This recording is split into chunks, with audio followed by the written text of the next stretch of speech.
কলকাতায় আজ পরিষ্কার আকাশের সম্ভাবনা। রাতের তাপমাত্রা সামান্য বেড়েছে, তবে দিনের তাপমাত্রা স্বাভাবিকের কাছাকাছি থাকবে। আবহাওয়া দফতর সূত্রে খবর, রবিবার থেকেই রাতের পারদ কিছুটা নামতে পারে। 20 থেকে 21 ডিগ্রি সেলসিয়াসের আশেপাশে ঘোরাফেরা করবে তাপমাত্রা।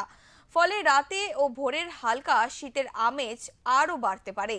আগামী সপ্তাহে কলকাতার সর্বোচ্চ তাপমাত্রা নামতে পারে 30 ডিগ্রির নিচে, আর সর্বনিম্ন পারদ নামবে 20 ডিগ্রির নিচে। উত্তরবঙ্গেও থাকবে শুষ্ক আবহাওয়া, বৃষ্টিপাতের সম্ভাবনা আপাতত নেই।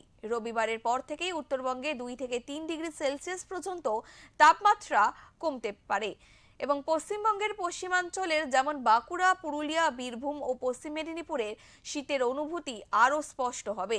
তবে আপাতত বড় কোনো পারদ পতনের সম্ভাবনা নেই বলে জানাচ্ছেন আবহাওয়াবিদরা।